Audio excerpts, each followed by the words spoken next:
It's going.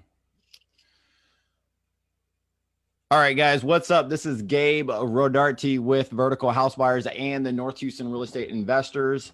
I just want to say, what's up? I miss you guys. I miss being on here and being able to see you guys face to face. This is our monthly meeting going on right now. So click on here and go ahead and share it or put it as a like and do your own watch party within your group and your investors that you connect with or somebody that you want to connect with tonight. We have a lot of cool stuff going on tonight. We have Ronnie Walker coming in. We have our vendors in here that we've been working on. We just got, right before we went live, we are talking about how long we've all been together. If you saw us last month, we all had a full-blown chat with us, just how to build a good team and the team you need to have, and then just the different aspects that each one of these vendors really brings to our business and to any investor business. So mute that. If you want to go back and connect with that in the chat, or I mean in the group page, you could go watch that video also. That's on Facebook Live. And we'll go from there. I'm going to go ahead and share that to my page. All right. So every month, the second Tuesday of every month, or second Monday of every month, we do this. All right. We've been doing this for about 5 years now and just been cranking this out and having a good time. Really haven't missed any of it. We just been blowing through and just doing Zoom calls and stuff during this time period. I hope you guys are doing really good during this time period also. And there you go. Cool. All right. Everyone should have it on their page if you want to share that. Okay, so let's just keep going forward. If you guys have not heard of us, we are the North Houston Real Estate Investors. We've been doing this for a while. I'm Gabe Rodarte, the host, and I run the show over here, and I run Vertical House Buyers. We do a whole bunch of different stuff, and we get into that later. Here's a little bit about what we do. It's always providing great content and educate to build your business. I'm really big on that. I didn't have a lot of help when I first got started. I joined a national real estate investor group, and it was great information. I just really didn't know what else to do. I was spending money doing really silly things that I laugh about now. I mean, my postcards were like half-page postcards, glossy, color print. It was the worst. The postage, the way I set it up was on the wrong side. So all 300, which is really big money for me, 3 big postcards couldn't even be sent out. They had to be sent back, and I had to re-stick the label on it sideways because I didn't want to throw away a freaking $2 postcard. So it was horrible. But you know, you learn as you go. And then the other thing is to create just positive networking environment. Guys, we were at, COVID. We all know what's going on here, and we can't really, we don't know what's really happening right now. It's really a lot of uncertainty, and we're ready to just connect with people. But no matter what, just our team and the people that are here, we're always doing positive environment of just encouraging people to go out there and do it. You know, this business has changed my life. You guys are going to hear from Ronnie. He's on the other side of the world doing this business here locally in DFW, in Michigan, and other states. So this could create a lot of good freedom for you and your family. And then to keep things really practical. So one of the things that that hurt me the most is I would get a lot of content in, but I didn't know how to apply it into the steps. I'm that guy. All right. And so there might be a lot of other people like that. I think there's a ton of folks like that, in my personal opinion. And so I'm really big in making sure that it's really practical. It's very clear in the steps. And because there's so many steps to do in real estate investing and so many different strategies, it's really fun. But if it's not practical, we're just talking and playing around and have a good time. So that's the purpose of the real estate investors. Let me go ahead and stop this screen. And this is the group of folks. You could probably see it there on Facebook, on the chat. What's up, Natalie? Natalie's on there right quick. Let me go to, there you go. All right, guys. So these are the vendors for our group that we have on here. And so we're going to go through the vendors and so give them an opportunity to really talk to them. Like I said, they're part of our team in a way of I could call them up at any time. I have closed deals with them, many deals with all of them. And if they weren't, I would not put anybody on here that I wouldn't do business with myself. So Natalie, you're the boss. Let's make this happen. And then make sure that you put your information on there, because we're going to go ahead and we're going to share it in the chats right now. Absolutely. Well, yeah. I've already put it in the chat for you guys, but my name is Natalie and I work with Investor Loan Source for all your funding needs, any type of deal you have, whether it's fix and flip, rentals. We have commercial available. A product unique to us is our wrappable loan that has a no due on sale clause for your owner financing needs. And then also we recently released a product that is a one-time close fixed to rent. No more double closes and all that fun jazz. And then also, guys, keep in mind that we are 100% in-house funding. We don't use any national banks or any of that. Everything's private money. So everything's funded in-house. And we're here to answer any questions you guys have. Awesome. Awesome. So one-time close, what's that look like? So the one-time close, it's going to be a 13-month rehab loan. 12-month rehab loan. And on the 13th month, it automatically rolls into whatever long-term product you qualify for. And that goes for 5, 20, and 30 year. Wow. Okay. That's awesome. That's awesome stuff. Go ahead and share your information right now. And we have it in the chats, but go ahead and share it out loud for those who are listening. Absolutely. So reach me by my email, which is natalie.larson@ils.cash. Or if you want to call me direct, it's 713-904-3431. And just for any general information, if you want to check out the company before calling, visit our website at ils.cash. Awesome. All right, you're on there. All right, so who do we have here? Luis. All right, guys, I use this guy all the time. I call him up all the time for insurance for sure, because he gets me some really good deals. So what you got, dude? So I know how to find the deals with insurance. I'm the investor-friendly insurance agent. My agency brokerage is with Goosehead Insurance, or we're one of the largest in Texas. So that just means there's options for everybody, any kind of situation, depending on what your exit strategy is. We can form a plan to mold around your strategy. There's never, everyone's strategy is always different. But I find the most successful people always kind of use the same template, and it's fix and flips, buy and holds, wind policies, flood policies, multi-claimed flood policies, directly with NFIP. You name it, I've done it. Commercial buildings. I specialize in investing, but we also do the normal primary home and auto policies. Game on. Yeah. Game on. So guys, yes, go ahead and share your information. We have it here in the chat. I'm going to put that in the chat, but go ahead and share it. My direct cell phone is 281-796-6111. You can get a hold of me in any reasonable time, typically, but I work on your time.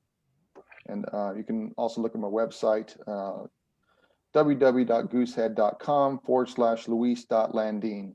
That should get a hold of me as well. Yeah, and we talked about this before, but guys, it's really important to have a good insurance person that can move quickly. There's been plenty of times where we're moving forward. I'll let them know probably a week or two in advance we got something coming up, and then it just kind of drops our mind as we go about everything else. And then it's like the day before, and we're like, we got, yeah, or it might be the morning of. I don't know. I'm just saying it might be. We got to make sure we put orange. So, because there's a lot of moving parts around there. So anyways, he's really good at it. And all you got to do is text him, let him know, give him a shout, and he'll be able to help you out. All right. So Andrew, what's the word, man? Let's hear about what you do. Yeah, my name is Andrew Asmus. I'm an estimator with Fast Track Remodeling. We're an investor-friendly general contracting company. We've been working pretty much exclusively with investors for the last 7 years. We've done over 1,300 fix and remodel projects, whether they're fix and flips or buy and holds for investors. And I'm an estimator for the company. I'll give you a same-day estimate. We do prefer you to have the property under contract, but my information is there on the Facebook page. I'll post it again as far as like my cell and my email. If you have a property that you're thinking of making an offer on and you would like me to put eyes on it to give you an understanding of what the estimate cost might be, or what are some things that you might have to consider before buying the property, be happy to chat with you. We work with investors all day, and it's a community that we really enjoy serving. So feel free to reach out, and we're happy to help. Game on, guys. Fast Track does some really good work, and when it says Fast Track, they are really good and really fast. And you guys do roofing also, right? Yeah, we do roofing too. We have like a sister company, Fast Track Roofing. We do roofing as well. But yeah, if somebody needs a standalone project for just a roof, we can help with that as well. Yeah. So guys, give them a shout. I just referred them out today, actually, with an investor who's looking for somebody. And it's amazing. They've been around for a long time. I've known Elijah. We're friends. And I've known him for a long time. And there's still people who don't know you guys. It's just a huge market. And there's new people coming in. And so if you're a newer investor, these are good guys to connect with. So those are also in the chat. All right, Cal, what's the word? Yeah, my name is Cal. I'm with Longhorn Investments. We are one of the larger hard money companies here in the great state of Texas, serving all the major markets, over $100 million to easily access for your quick closes. We close 3 to 5 days, 70% ARV on flip, 75% on a rental. We're doing lots of loans. We've done over 4,500 of these loans, learned a few things along the way. So we certainly share those with our borrowers and make sure they don't stub their toes. So we're a great second set of eyes. I know you and I, Gabe, closed one last week, as a matter of fact. So, we're doing this stuff. If you're new to this, come on, get pre-qualified. It doesn't take much to do it. My phone number, 281-923-9141. And I actually answer my phone, which is uncommon in a lot of the lending situations. But call me or text me. I'm all about building wealth. Between my son and I, we own over 100 doors in rental. And so we've been in this business for a long time. And we really enjoyed it. It's changed our lives. So if you want to move towards your wealth, it's really super important to learn how to leverage money. Hard money is a great way to learn that. So give me a call anytime.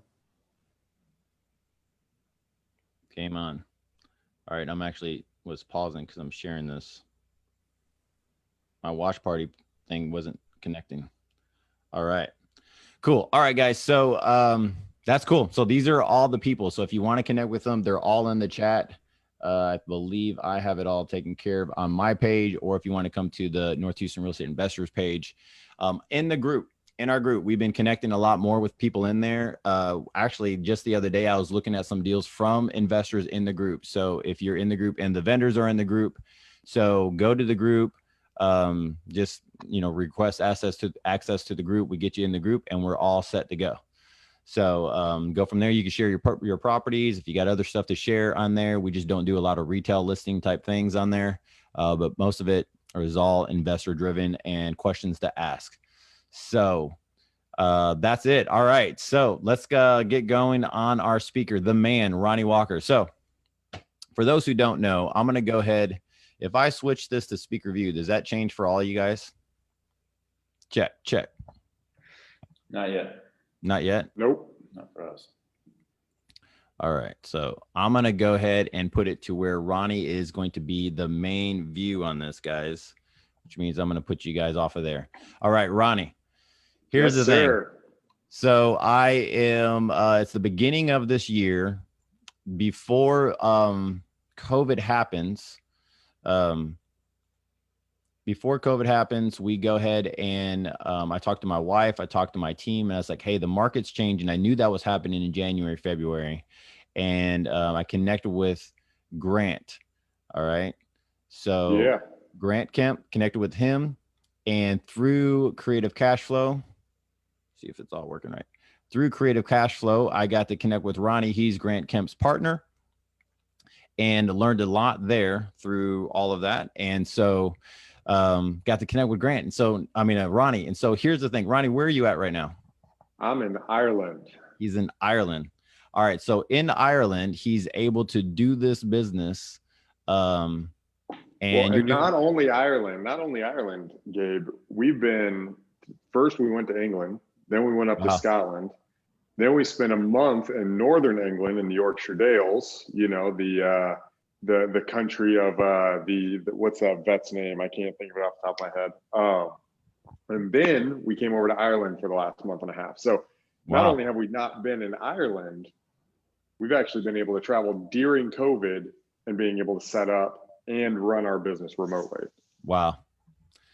So guys, if you want to do something like that, and that's how you want to run your business, that's why we labeled this thing of going just from an average real estate investor to super successful investor. They just had the mastermind this weekend. We did it all for 2 days on the CCF. So if you guys want to get plugged into them, we need to plug it in. If Ruby or Maria want to put that on there, we'll put it on the chat. So that way, give a good plug to Ronnie. And the whole time Ronnie's been over there, he's been doing it. What's the time frame over there again? Yeah, right now we're 6 hours ahead of you guys. 6 hours ahead. All right. He's yes, dedicated. sir. All right, guys. Sir. So let's jump into this. So, we were talking. I was like, hey, let's talk about stuff. And from this past weekend, one of the things that we had, Christina Kraus, she was speaking, and she's like, there's a big difference. And she's amazing, by the way. If you guys don't know Christina Kraus, look her up. She's just an amazing marketer, down to, the coolest analytics, right? But she said something, man, and it really kicked to me. And then we were doing a side chat, right? Just kind of talking about this. Wow. She said, there's a big difference between successful people and super successful people. Absolutely. Right?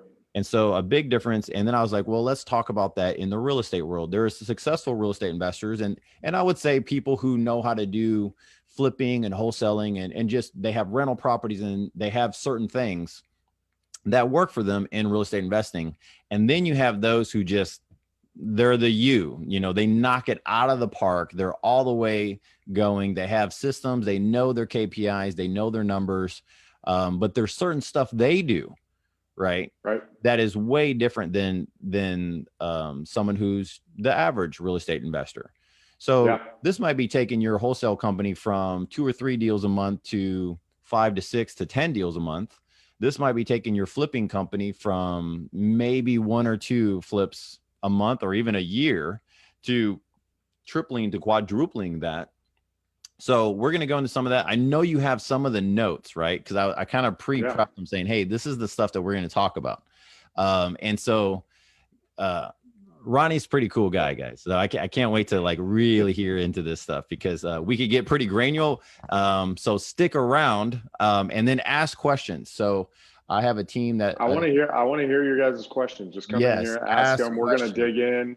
I love going deep. So anything you guys have, just put it on there and we'll get you taken care of.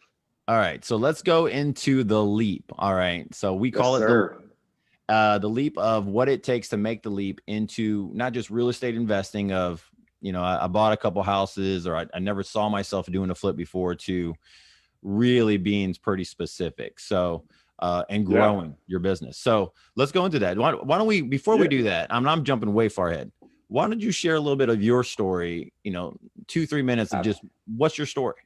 Yeah, man, absolutely. A lot of people don't necessarily know my story. I'm not really the front guy a lot. Grant usually takes the camera. So I started real estate investing back in 2013. At that time, I was a private client banker at Chase, and I was managing investment funds between the $5 and the $10 million range.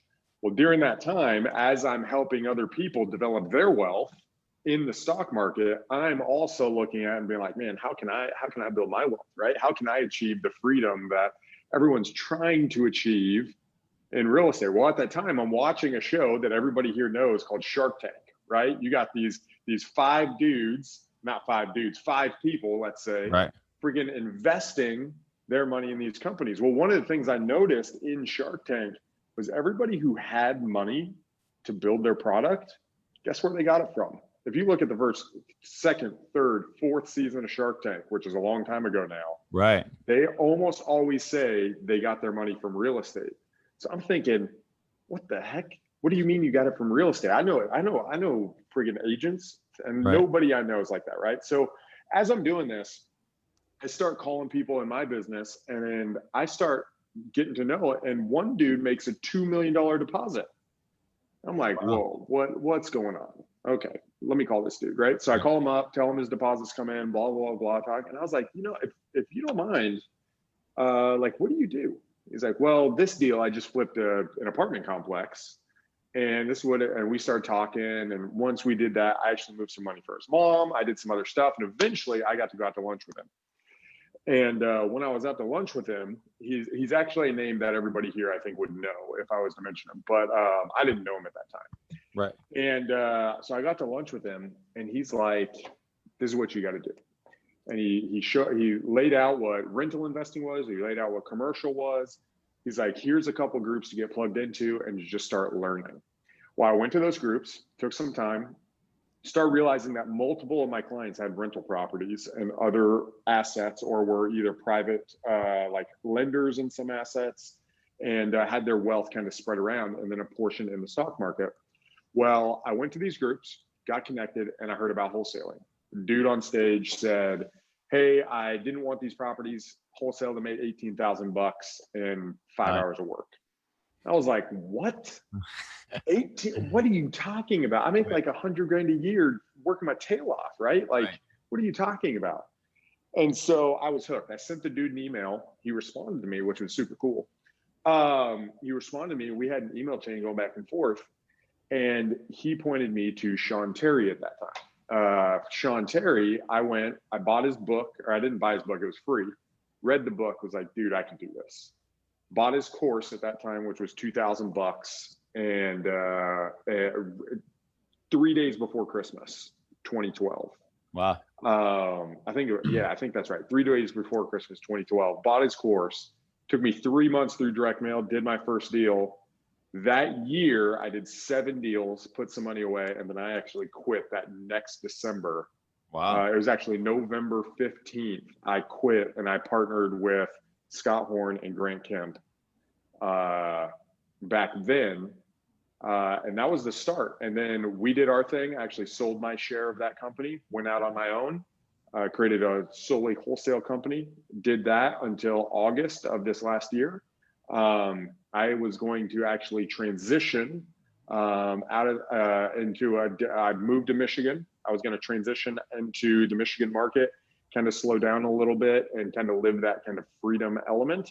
But then Grant reached back out to me. It was like, yo, I got a big idea, and let's go. And that's really where I wanted to kick off, is what it means to think big, and kind of give you guys some ideas, some thoughts around thinking big that you haven't heard of before, right? That people talk about, like thinking big, but I want to be able to show you not only in our industry how to think big, but how do you think big strategically and actually be able to execute that thinking? Because thinking big isn't just, hey, I want to take over the world. It's, how do I accomplish what I want my life to look like, right? It's about choosing a goal, choosing an aim, getting real with yourself, and then figuring out what it takes to accomplish that aim. So I want to talk about some formulas to actually make that happen. But that's my story, man. So now me and Grant are partners. We own Creative Cash Flow, which we teach sub 2, creative financing, all that fun stuff. We've got the mastermind. We take people who build big businesses, and they come in, and we focus on the business aspect of real estate while applying the creative finance strategies. And then from there, we also own REI Bluekey, which is our real estate side. And we buy nationwide with 2 primary markets right now, and we're planning on going into 8 more. And then we JV and we work together to close creative finance deals all over the nation. Obviously, we do our research on the market, but we are willing to look pretty much anywhere at this point. So that's my story. I hope I didn't take too much time, but that's my story. That's really good. Hey, I want to give a shout out. Thanks a lot, Jeremy. Obviously, Maria, and all of those who share in this. I really do appreciate it. Mitchell, appreciate you, dude. We are watching you guys on here. So if you guys have questions for him, especially questions of how in the world he's building his business from Ireland, this would be a good time to ask. And get a notepad out, and we'll go back and rewatch this video, because he already hit up on a couple good things. There you go. Let's do it. So so making the leap. Let's do that. Yeah. All right. So to make the leap, there's a number of things that really we want to get into, and I kind of touched on it. The first one is thinking big, right? And the normal thing that you hear about, Gabe, when we talk about thinking big is, okay, just blow up your mind, figure out the biggest thing you can think of, get in an environment with other people, right? That you're around, associate with the right people, get a mentor, figure out a mentor, and read a freaking bunch of books, right? And expand your brain, right? And that stuff is good. Like that stuff is good. I recommend doing that stuff, but that is the normal things people talk about.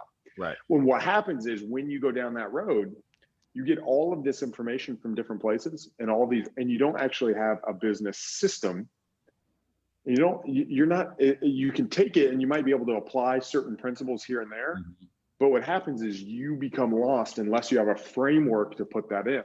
That's one of the problems with people just going out and reading a bunch of books, because if you read a bunch of books that are not associated with one another or not associated with a skill you're trying to learn, it can actually be a massive waste. Right. Instead of going and say, hey, I want to learn influence. I want to learn how to influence people, and then going to Amazon and buying every book on influence and reading 50 books on influence. You go, hey, I want to read books. Let me grab these 5 books on sales, these ones on philosophy, these ones on religion, these ones on this, these ones on this. Now you've got all these different books and these different topics, and you don't even know how to apply it to yourself. My point is, you have to have a strategy behind the game, right? So when you're thinking big, the first thing you need to think about is what you want. And then you got to think about math. Okay. Math, bro. That's it. You got to think about math. And the reason why math is important, you got to figure out where you want to go. And everything in the real estate business, in whatever business you guys are in, it's about numbers. That's it. How much money do you want to make? Right? Like, just ask it, how much money do I want to make? Do I want to buy, that certain type of house? Do I want to buy this certain type of vacation? Do I want to go to Ireland? What type of school do I want my kids? Do I want a nanny? Do I want certain clothes? Do I want a watch? What do I want? Right. And how much money is it?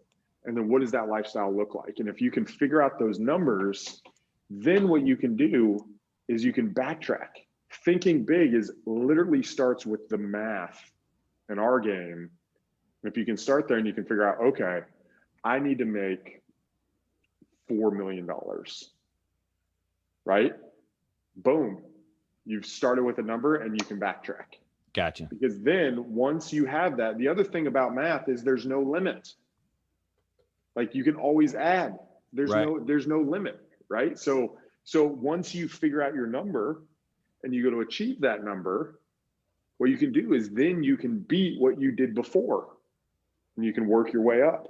But if you start with, okay, what are the numbers? What are the numbers? What's the dollar amount, right? Businesses aren't in business except to make revenue.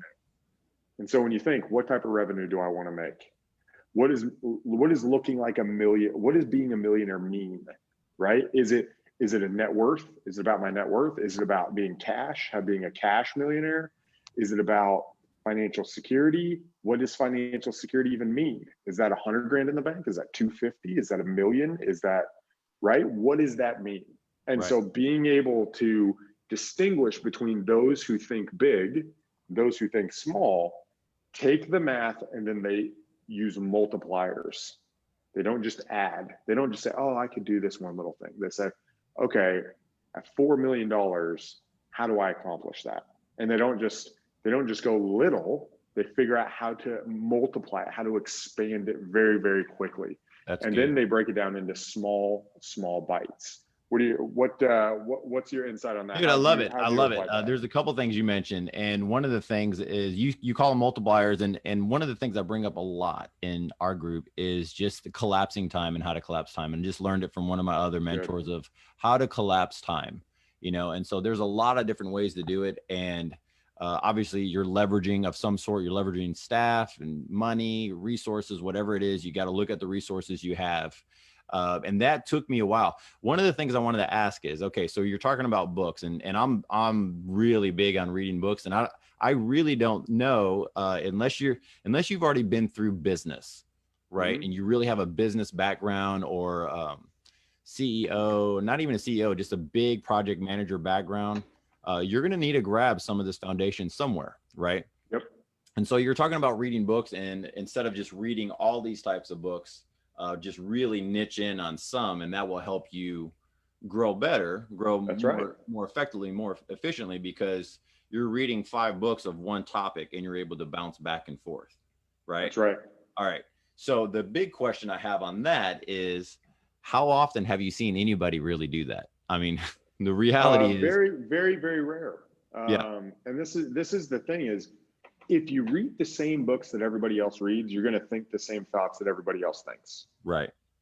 Okay. And the reason why this is important is, and I'm going to talk a little bit about this here in a second, one of my next points, but if you just take the surface level stuff that you're seeing and you don't go deep, you're not going to have the answers, right? You're going to be reading for entertainment. I think it was Marcus Aurelius, a Stoic philosopher, that said, beware those who read unless they read systematically.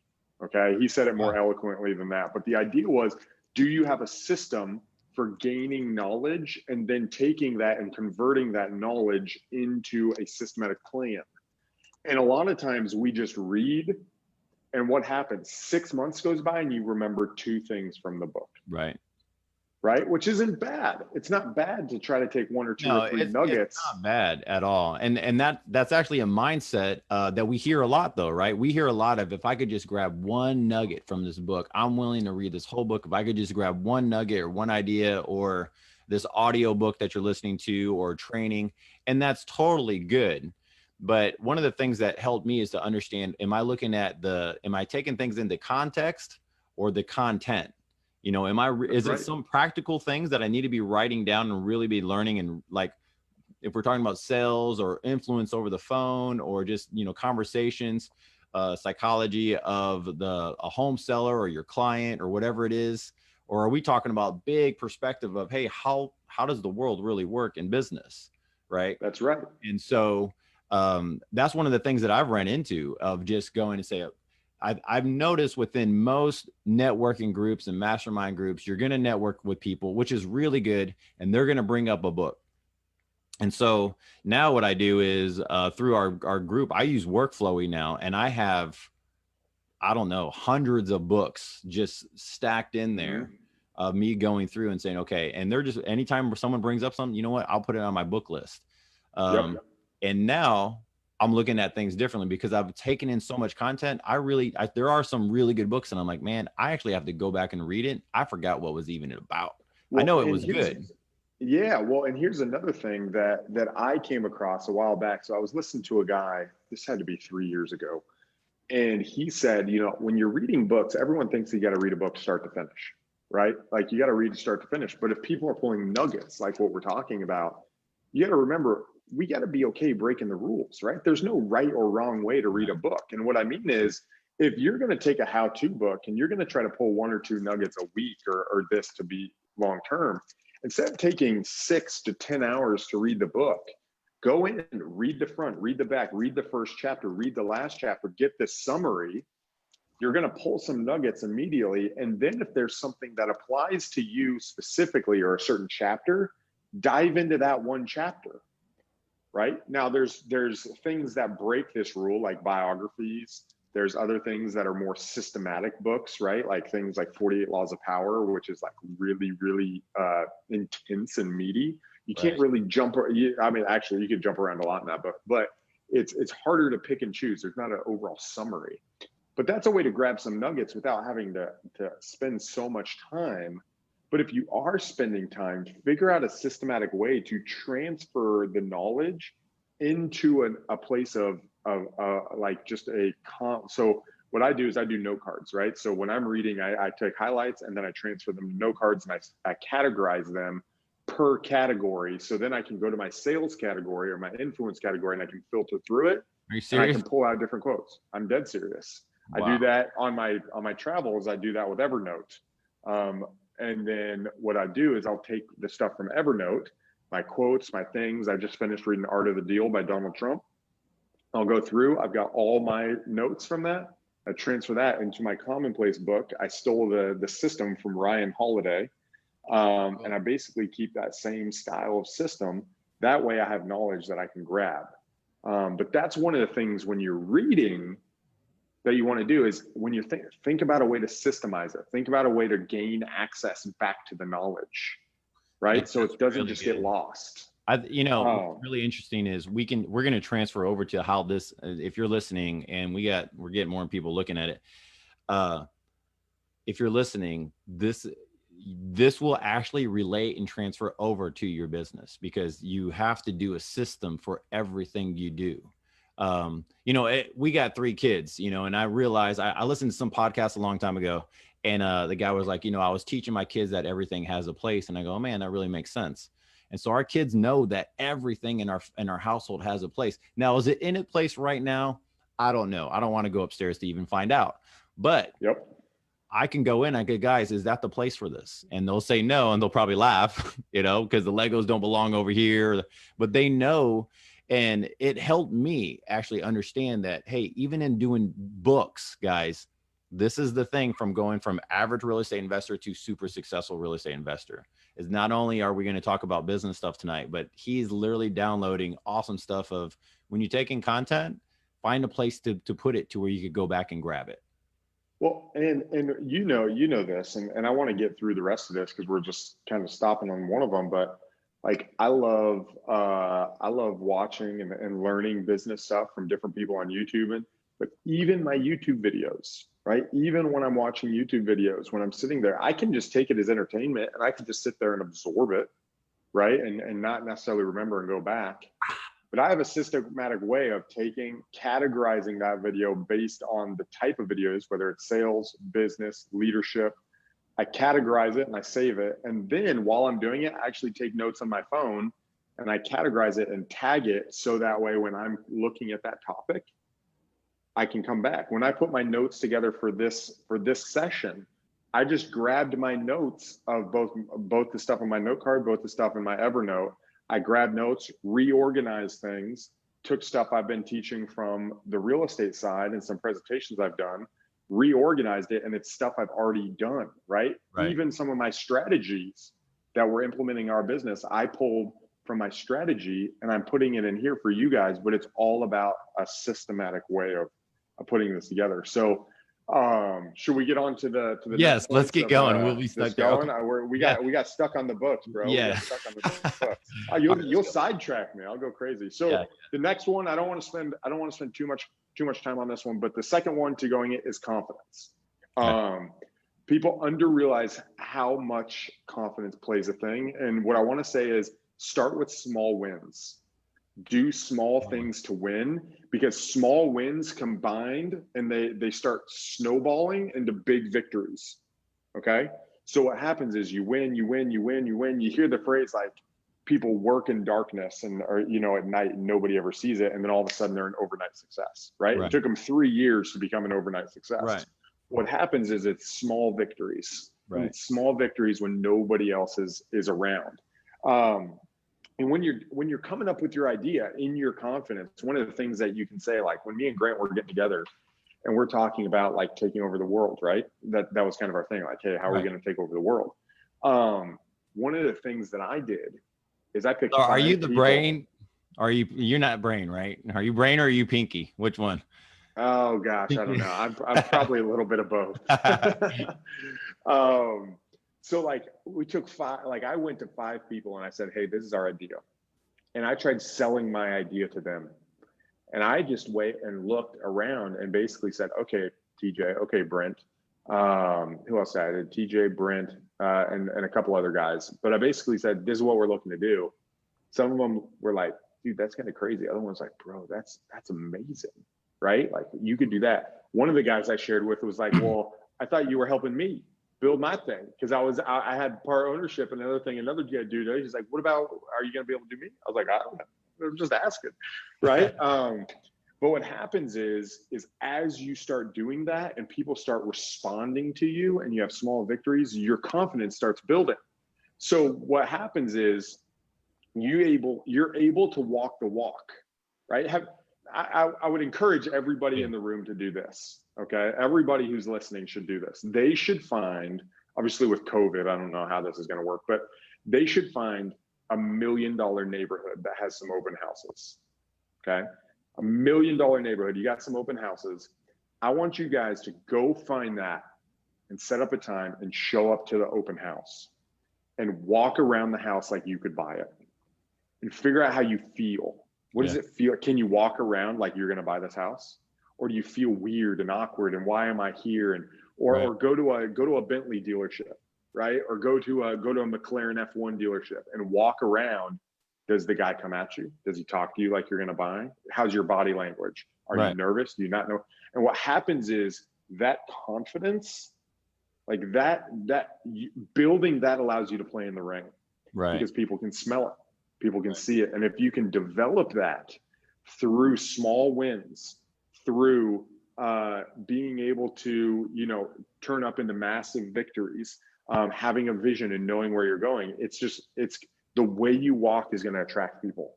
And that's what happens. The way you walk is going to be like, dude, I need to listen to this guy. I need to get his, and you're going to attract that. And the third thing I want to go into here is study what the people you guys look up to study. And this is where I want to come into real estate. Grant, I love thinking about Grant because Grant is so brilliant, right? Grant is, he knows creative financing like nobody. He knows the laws, he knows the details, he knows the strategies, he knows a lot. But the question is, where did Grant learn this stuff, right? It's awesome to go to Grant. It's awesome to go to these guys who are easy to get to through YouTube or even us, go to creativecashflow. You can get all our free stuff, right? Like all the Creative Cash Flow YouTube channel, you can just go watch all the free stuff. But when you look at a Grant or you look at whoever your idol or your hero is, whoever that is, figure out where they learned. Right. Because it does two things. One, it shows you that they're human and they had to learn and they were insecure, right? Like I'm insecure about certain things. There's things that I'm uncomfortable. I'm competing against other people, right? But what happens is you realize they're human and they had to learn too. And you're able to go to the sources that they learned from. And once you can figure out where all those sources are, you now have a well of knowledge that you can dive into as well. So you're not just relying on this dude or this dude or this dude, but you know this dude and you know all their sources. And once you go to the sources, that's where things start open up. If you know this guy was mentored by this dude, and this dude, then if I can get to know those dudes or dudes around them, or I can learn that dude's business, I can build it. One example here is like for my email campaigns, some of the email campaigns that I put together, I mimic President Obama's email campaign. It was one of the, people don't know this, his email campaign is what won him the presidency. He had the most successful open and email campaign in the history of the world. Wow. So why not go and study how he did an email campaign to impact you, right? So when you learn what people do and where people are getting their knowledge and how they're developing their stuff, it just gives you a wealth of knowledge. It gives you the ability to, and what you'll find in a lot of this, and I'm kind of sidetracking here, is the way that I've done it is it's a lot of thinking. Right. To go to the next level, it's a lot of systematic thinking, is taking the knowledge and then putting it into a systematic way.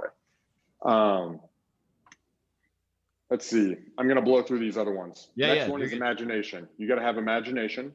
Okay. You got to be able to leverage people and build a team. And I want to come back to that. You got to surround yourself with true believers and you got to look where no one else is looking. Right. Okay. That's where you got to use your imagination, leverage people, be around people who believe in you, and then look where no one else is looking. So first, imagination is pretty simple. You just got to think outside the box. Right. You got to be an outside of the box thinker. 2, leverage people. You're not going to be able to accomplish your vision by yourself. Totally. Right. Think of the vendors on here. Right. Before we even jumped on, one of the vendors was like, dude, I came on 5 years ago. I didn't know what was going to happen. All of a sudden I blew up. Yeah. Right. Like he created a strategic partnership with Gabe. Gabe has created a strategic partnership with these lenders. They are part of his team, even though he's not paying them. what happens is that strategic partnership, when it comes together, magic happens. Yeah. Right? This dude and this dude come together, and all of a sudden you're 5 miles higher than what we want. And a lot of us want to think, hey, we can do this by ourselves.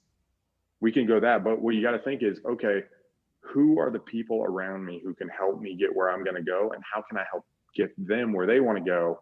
And how can we ride each other like a horse to our destination? Right. Because that's what happens. We end up coming together. I'm working with you, you're working with me. And then all of a sudden I'm learning. You're like, dude, I talked to so-and-so and he said he was doing it like this. And you're like, oh, dang, I do it like this. This happens. Oh my gosh, magically you get an $80,000 deal because of an idea you had from talking to 3 dudes before a session like this. Yeah. Right. And so if you can figure out how to leverage people and leverage strategic partnerships, figure out who your vendors are, figure out who your partners are, separate them. These are people you don't really have a relationship with that you're kind of discovering if you want to work together, and you're hard on them. These are people you care about and you want to help build, and they're going to help build you. And you're trying to build your business together. And the reason why in real estate this is so important is because our business is centered on partnerships. We need lawyers. Good. We need realtors. We need contractors. We need insurance people. We need money. We need wholesalers who can get us deals. We need people we can partner with. We need all kinds of crap, right? We need short sale agents. We need all kinds of, we need accountants and CPAs. And so if you can leverage a way to partner with these people and not just use them, create a strategic partner where both of you are bolstering one another's businesses, dude, you win. Like you can't not win, right? And I would say that is one of the biggest under-realized. Our lawyer recommends us to everybody he works with. Like, I don't think people realize that. Like, our lawyer, like anybody talks about creative financing, guess what he says? Hey, go see Grant. Right. Right? Like, he did like 3 months worth of lawyer work for us for free. He's like, dude, we just bring each other business. It's awesome. Like, he wants us to win. We want him to win. Right. And I think that's what you guys want. Like, here in the crowd, as you're going, you want to help other people win, and you want other people to help you win. But you start by bringing value to them, by helping them win. Bring them what they want. That's so Say, good. hey, if I bring you this, would you do this? I mean, that's what's so your, good. I mean, you've seen experience with that. Yeah. I mean, I'm just thinking about today. I had multiple people send me messages through just Facebook Messenger, 2 different folks, 2 different type of deals and transactions. One guy was like, hey, this is what I'm looking at doing, coaching, or, can you help me out, do a couple things? I kind of clarified what we do, JV with people, because we JV with folks and help them do investing and whatever it is. We do a lot of stuff. We know you guys, we can help a lot of people do different stuff. But what was interesting, very few people do this. Very few people say, I need to know how to bring you value. It hardly ever do I have someone text me. They might say, hey, do you want deals? Or hey, do you want properties like this? And basically they're just trying to sell me their property. So I understand totally. That's major value there. They're bringing people to me. But it's very few times do I have someone going, I need to know how to bring you value. This is what I know how to do. And he's asking and putting himself out there of saying, I know how to do these things. I want to learn investing. So I have this skill set. I want to learn this skill set. Is it, where can we meet in the middle? And I would rather help somebody like that more, because I'm like, oh, okay, well, this is the type of things that I need. This is the stuff that I need right now. So it's very rare, but yeah, relationships are so key. And I love what you said about helping someone else win. And it's more of a teamwork type of deal. Ooh, my screen just popped off. I don't even know where it went. It's a full teamwork type of deal of us just working together. And like you said, even for you guys, someone else called me up. They're one of the students, part of the CCF group, and they're asking all these questions and doing stuff. And I'm like, man, I'd happy to help you out. So we're going through stuff, and it occurred to me, and I'm like, are you expecting to know everything Grant knows by this? I said, because do you know that he was trained up by an attorney? I'm like, do you realize the fact that like just how much he knows All right, that he has this mind that is it's so amazing Yeah. how he just connects these dots. And I'm like, dude, don't do that.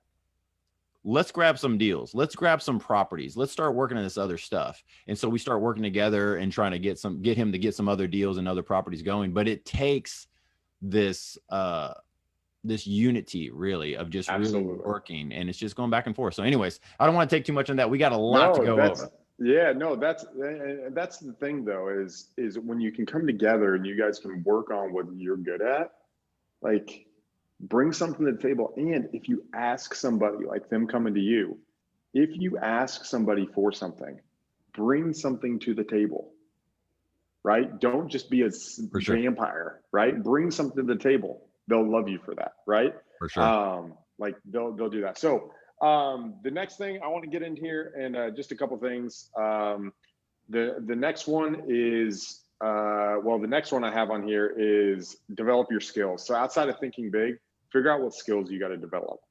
There's 5 skills that I think are most important in real estate. One is influencing people and sales. That's the number 1 skill.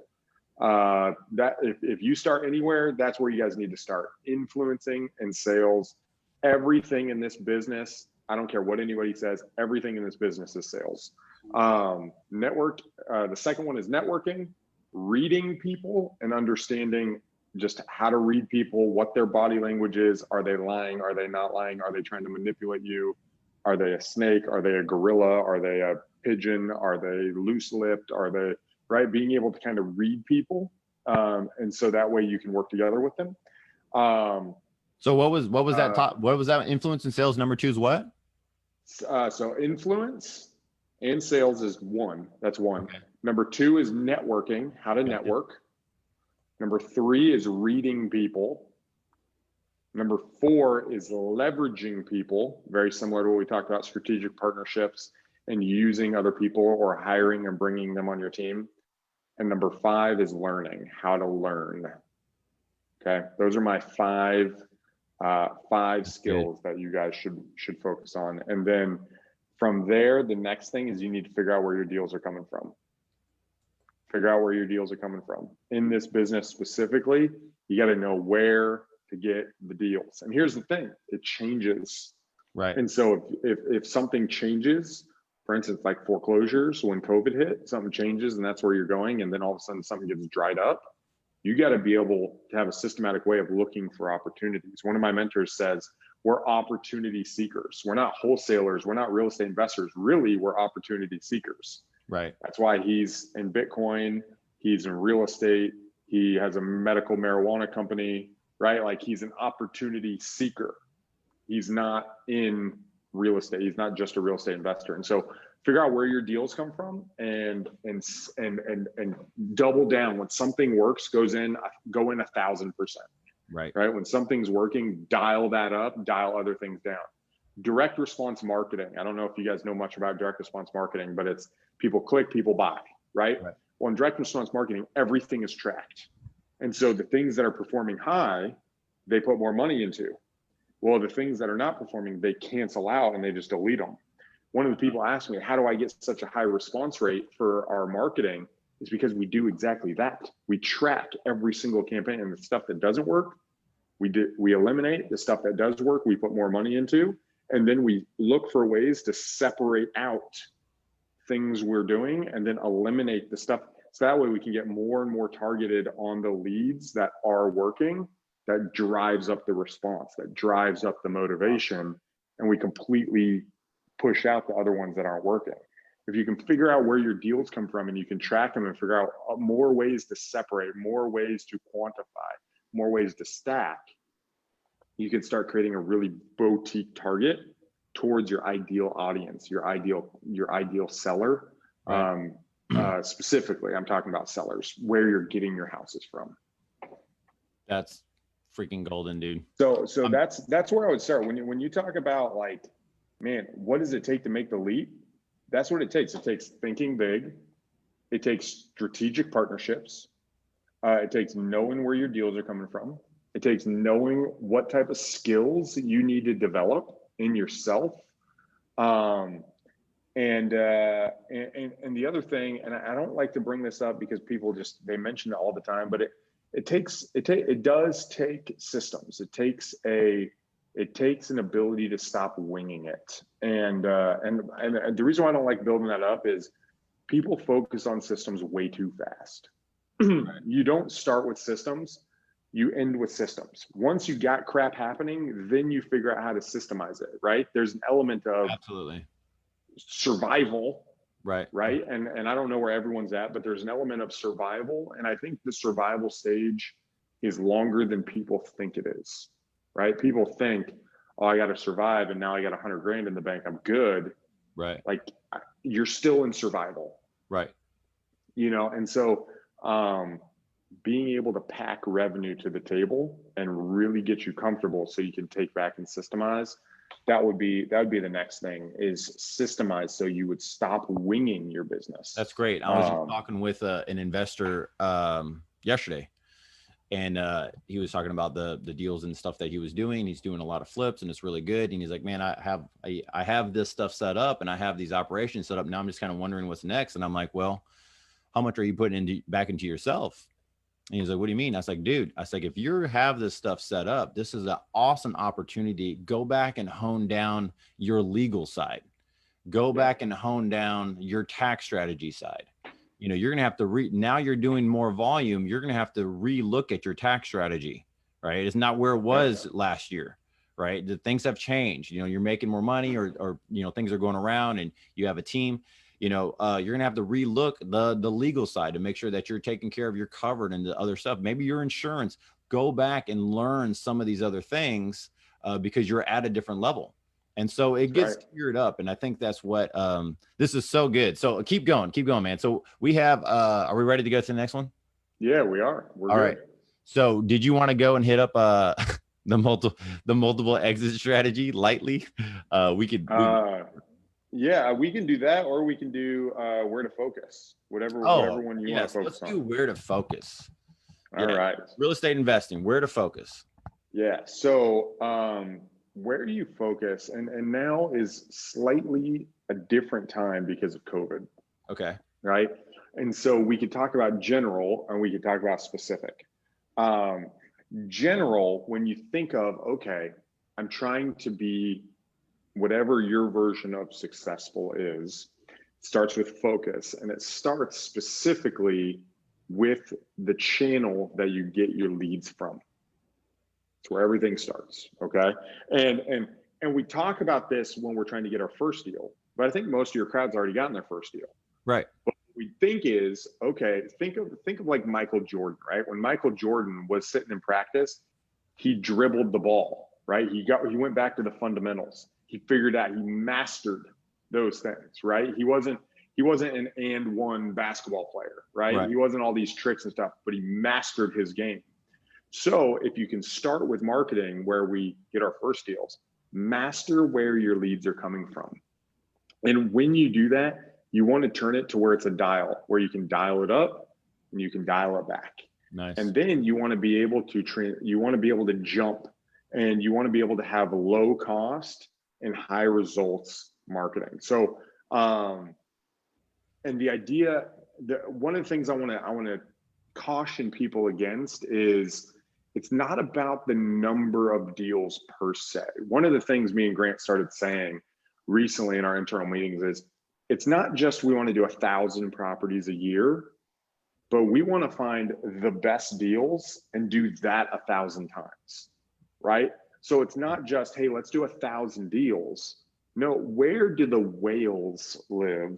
Right. And let's start fishing for the whales, right? One of the things we say internally while we're building systems, and we're doing this, is if you get a whale on the hook, all systems go out the window, right? And the reason for that is, we want substance over form, is how one of my mentors says it, right?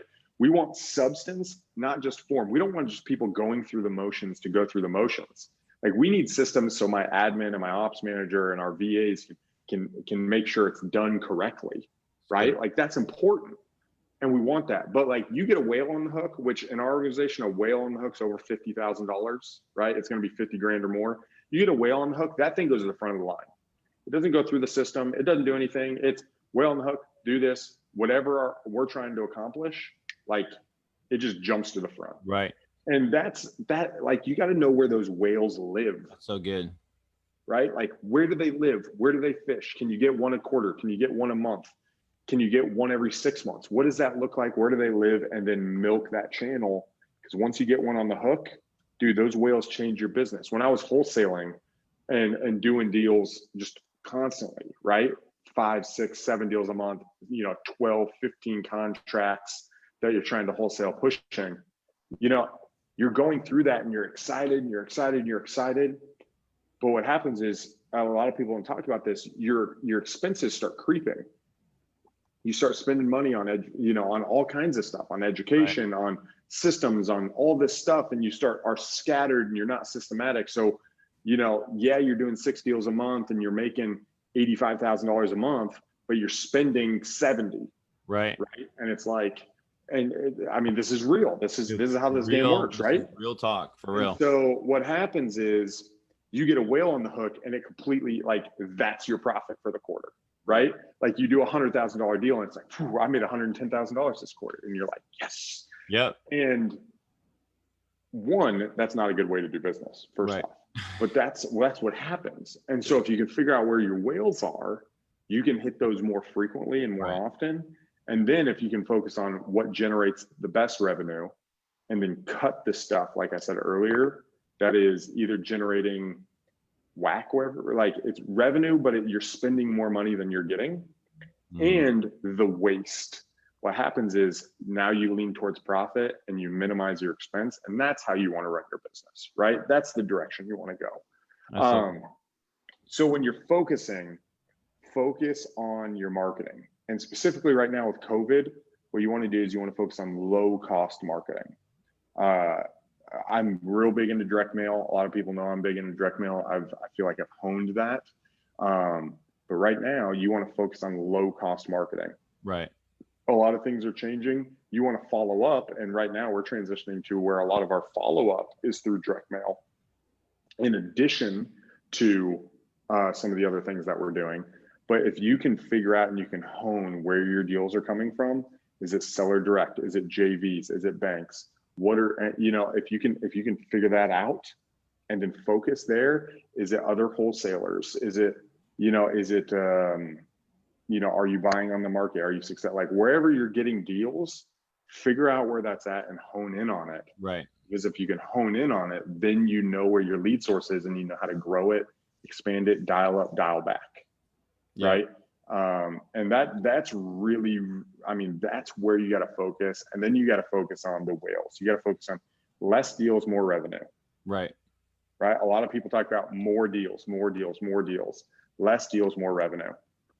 Headaches. There's less headaches. Trust me. I've done a lot of deals. 100%. There's less headaches it's a whole lot more fun. It's a lot more fun when you cash a $74,000 check. Yeah. Right.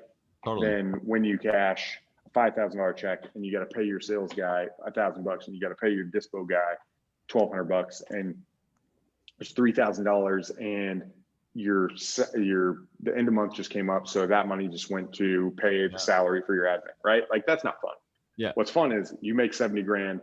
This dude gets $6,000. This dude gets $5,000. Your salary and everything's covered, and you still have 40 grand left over.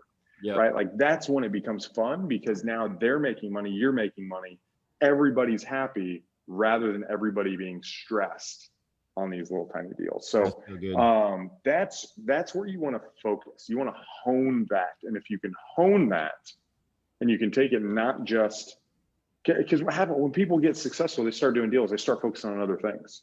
Right. And they think that's going to be there. And now what happens is you are building your empire on a wobbly leg, right? Because you got to figure out where your source is, and you build all this other shiny stuff and it looks awesome to the marketplace. But the one thing that drives your revenue is wobbling back and forth, and it collapses, and everything you've built collapses with it. Yeah, no, that's good. Someone just shared it. Thanks a lot. I don't know who just shared. I was trying to see who just shared. The second thing, while you're doing that, Yeah, I'm And looking if you at have a her. question, you can stop me. Did anybody have any questions? I have some book questions, but let's circle back at the end for some of the books. Yeah, I actually have books in my next thing around acquisitions. Game on. Okay, good. All right. So the next thing you want to focus on in your business outside of marketing is you want to focus on acquisitions. Okay. Acquisitions, sales is like the hot topic of the world right now. Right. And the reason, I mean, it's good for good reason. If you know how to sell, you have income insurance. Yeah. Right. Like you're insured against not making an income. So if you can influence people, it's good. So that's the second thing is once you have leads, then you've got to be able to convert those leads. Right. And this is what Christina talked about just this last week. Right. Like if it doesn't matter if you have all the leads in the world, if you have a conversion problem. Right. Right. And so you got to figure out how to convert. You got to figure out how to talk to people. You got to figure out how to work with them. Right. You got to figure out how to be likable, how do people want to do business with you. And so if you can focus on that process, right, and you can focus on systemizing your pitch, think of it this way. When you listen to stand-up comedy, they've given that stand-up comedy 500 times, 1,000 times they've practiced it. But when they're giving it, does it seem like is it scripted? Does it feel scripted or does it feel natural? Feels great. Right? It feels great. You're laughing, they're right? But they've done it literally every single word, every reaction, every raise of the eyebrows, everything scripted, right? And so that's what you want your sales and conversions in your sales process to be like. Right? When you think of Elon Musk, when he shattered or when he threw the rock at the Tesla truck and it shattered, people can say all kinds of things. That event caused that video to go viral across the world. And guess what? Tons more people bought the Tesla truck. I promise you. Right? Like read Donald Trump's Art of the Deal. Yep. Okay. If you read Donald, he'll talk about using media. That's what happened. Right? Yep. You use it and it's free marketing. Yep. So from our standpoint, figure out how your acquisition, your sales process is that you can be natural and you can work together. So I have 5 book recommendations. Okay, wait, hold on. Sales that you guys haven't heard of. All right, wait, hold on. Team's doing a great job. They got all these notes and stuff in here. Okay, we do have a question of how much do VAs play into your business today? They are integral. They are a massive. Ika, she's our top VA. I mean, I don't even consider her a VA. She's just from the Philippines, right? But she's technically a VA. Like she's technically you're a VA. I mean, you know. Yeah, technically I'm a VA, right? But VAs are, I would say, integral. The difference between a VA and an in-person person, like someone that you hire, it's actually incredible, especially for admin stuff. You can rely, at least when you train them and you give them a system and you give them a process, you can rely on them to do the same thing over and over and over again without getting bored. Right. And that is, you want your business to do that stuff so things don't fall through the cracks. So we have 1, 2, 3, 4, 5. Trying to think if there's any. We have 5 full-time. I wouldn't say full-time. We have 5 continually working VAs in different functions. Well, technically 6 if you want to say our copywriter, because we got a copywriter. Right. So 6. So I would say 6. Like they are ingrained in our business. Like they are team members that we talk to, we integrate, we laugh with, we share things, we share life with, we talk to. Right. Like they are part of our team. So I would say VAs they're super important and they're crazy cheap, right? Minimum wage in the Philippines, I don't know if a lot of people know, minimum wage in the Philippines is $1.50. right? For us, it's $1.50 an hour. That's minimum wage in the Philippines. You see a lot of the Filipino. Wow, I'm paying mine really good.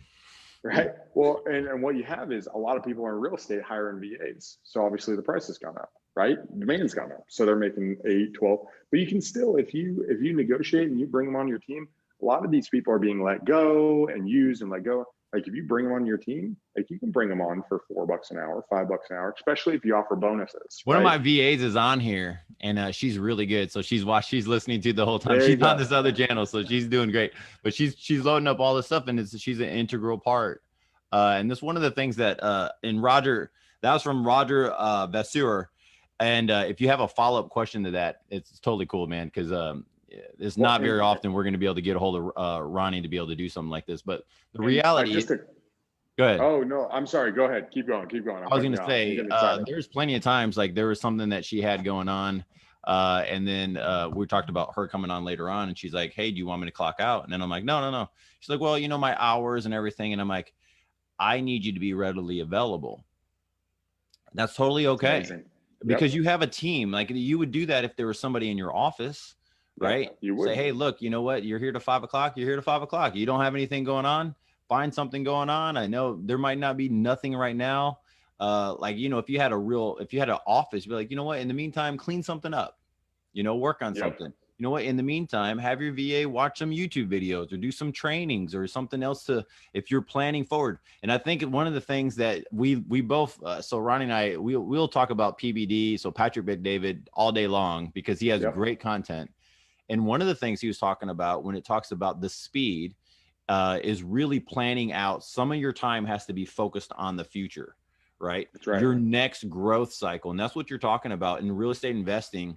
No matter who you talk to, I mean, if you don't have deals, you don't have a business, right? And so if you don't know sales, and I was talking to someone earlier today, a newer investor, I'm like, there's really two sides to the business. You have the real estate side, the real estate investing side, and then you have the marketing and sales side.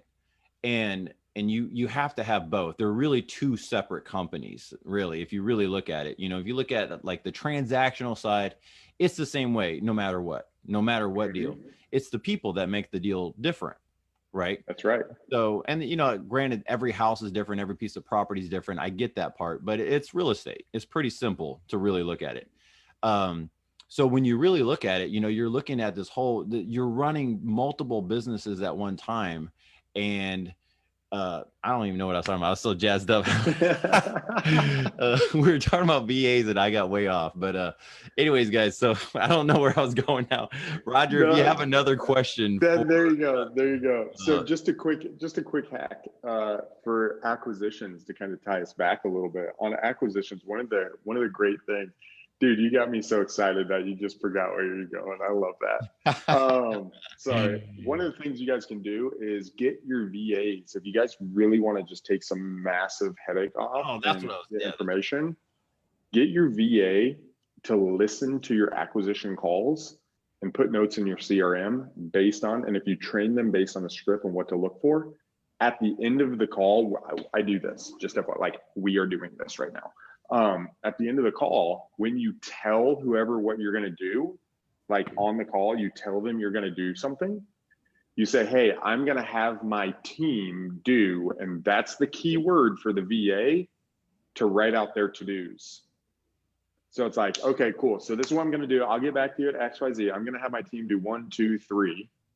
And you summarize back to them what you're going to do for them, especially if you're going to run comps or you need something, right? Like, and the way this works, I'll give you an example. So I'll say, okay, I'm going to figure out, I'm going to pull the values of the neighborhood and figure out what we can pay. In the meantime, I'm going to look up your taxes and see kind of what you're behind. And I'm going to figure out when the foreclosure date is, let's just say, right? So what happens is my VA pulls that information. She'll send Jeremiah, our ops manager, a to-do, or a deliverable is what we call them in ours, a deliverable that, hey, Ronnie needs these comps and this ARV and what we need to buy it for by this date. She'll send it to him as a to-do and he'll have to enter it into the lead. Then she'll go out, and if the other two are on her, she'll go out and find that and put that in the lead in the notes section. So when I come back to it, I have it there, and it's always due 30 minutes before my next call. Or if I didn't set a time, it's within 24 hours. If I need it before 24 hours, I send a Slack message to them and say, hey, can you do this right now? And it happens. But that way, the VA comes in and all the calls are transcribed, and it's according to your system, so you can see the notes. I have it set up personal. So the way we have it set up is property condition, personal, motivation, time frame, and what they're worried about, what people are worried about. Right. And then to-dos, number 6. And so what happens is in the notes, they're all set up with bullet points underneath, and it makes it just a really clean format for me to go back and look at the leads, or my acquisition manager to go back and look at the leads, and it's just super clean, right?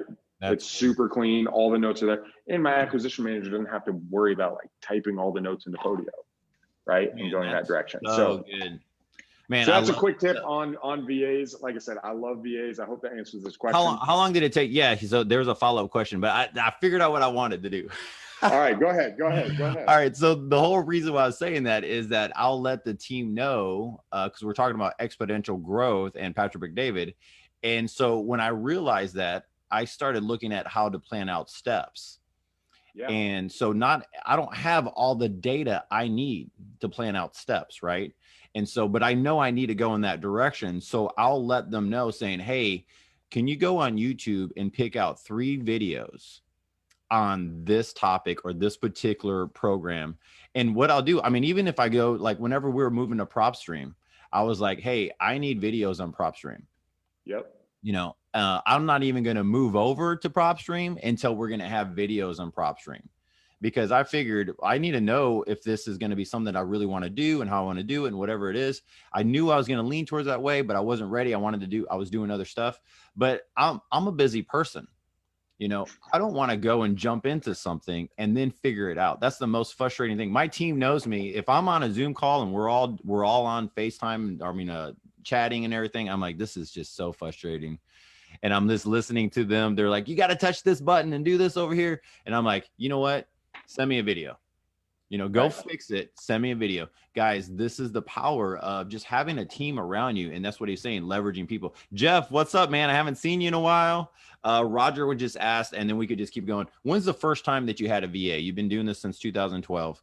When was this like very early on that you're like, man, this was so important?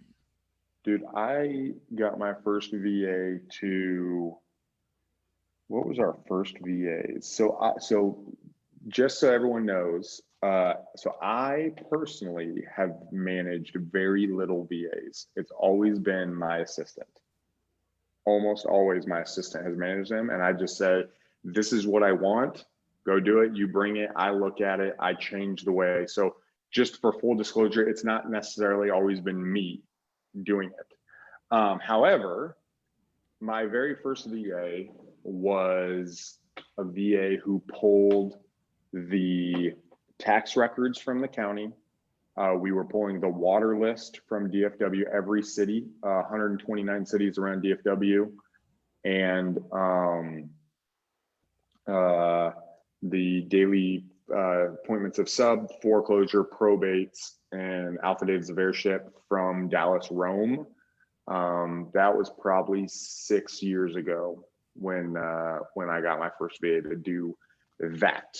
And so just what Gabe, just what you said, what I did is I was pulling that stuff and then I just videoed it.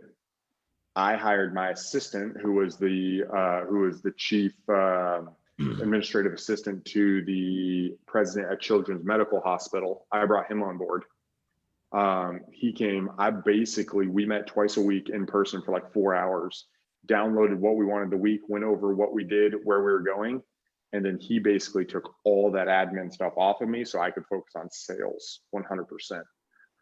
But before that, I was doing all the marketing. I was printing my own postcards, cutting them with a cutter. I was doing all that crap, right? And I offloaded that to him. And then I basically said, here's how we want to automate it. And he did a lot of that admin because I hate that stuff. I hate that crazy detail. That's what he was good at, right? That's what he was really good at. And so I would say about 6 years ago, I got my first VA. All right, let's keep going, man. We got All some, right. So good, five dude. books, right? 5 books for acquisitions, sales oriented that you've never heard of that will dramatically increase your ability to sell. Book number 1, The Art of Witty Banter by Patrick King. Okay. Small little book. The Audible is like 2 hours. Okay.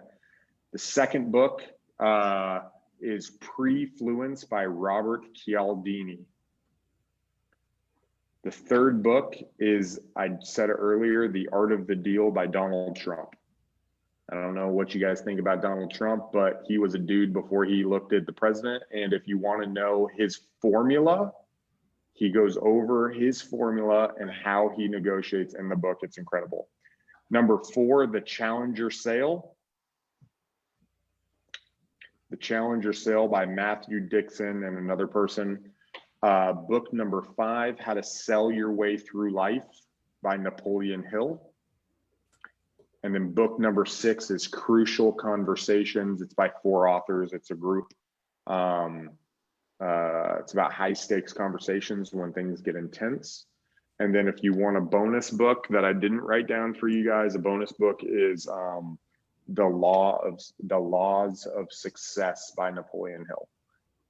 That's not a sales book per se, but it is a very good personal outlook on work and success. So The Art of Witty Banter, Pre-Fluence, The Art of the Deal, The Challenger Sale, How to Sell Your Way Through Life, and Crucial Conversations. And then if you got another one that most people read, that's why I didn't add it, but Never Split the Difference is a good one, but most people know that one. I just did one of the CCF students on there. We're talking about that. And I'm like, dude, you need to get Never Split the Difference. And Right. We're just having this great conversation about it and stuff like that. Cause I really use a lot of this in our sales and what we do, especially, I mean, and if you guys, Never Split the Difference is a great, it's story format. It's really good. So so anyways, it was good. And it's so like you'll walk away and you'll use the things from that book for the rest of your life. Labeling, mirroring, summarizing what people say, how to tell people no, right? Like all this stuff is so good, right? How to use reverse psychology to get people to do what you want, right? I don't remember if you learned the cold read in that, but all kinds of these techniques that you can put in play right away that are just so natural, and it's amazing. It's incredible. So that's acquisitions. The other thing with acquisitions I wanted to touch on for everybody when we talk about going from good to great, or from being doing a few deals to really accomplishing what you want, is follow up, dude. People got to freaking learn how to follow up. People suck. So not only do people not follow up, not only do I not follow up, like we suck at follow up. Like we all suck at follow up. Everyone follows up. Hey man, what do you think? Like you gonna do the deal? Like what's going on? Right? We all suck at it, and we got to get better. We got to get better at it. And so I wrote out, and this is stuff we're doing, by the way. In our day and age, people are lonely. We're in a day of technology where everyone's thinking about, how do I scale using technology? How do I scale? Well, remember when I said earlier, I alluded to it, look where nobody's looking. Well, you know what nobody's focused on? Like human interaction. Guess what we don't have today in our freaking day and age? We don't have human interaction. People want human interaction. So if you can find ways to be human, like think of that. Sending a handwritten letter. Dude, I sent a handwritten letter and people were like, what is this? Yeah. Right? Send a handwritten letter with a $1 lottery ticket inside. See what happens. I promise you, people's mind will be blown. Okay. But follow up. And then here's the thing. Send them a text. Let's just make this super simple. Okay. Send them a text, turn it into a text conversation. Get them on the phone. Have a conversation on the phone. If you still can't close the deal, send them an email. Okay. If you can't get them, send them another email with value. Something based on something that's value, not, hey, come get something. Hey, your situation, here's something I'd recommend. Hey, you're going through probate.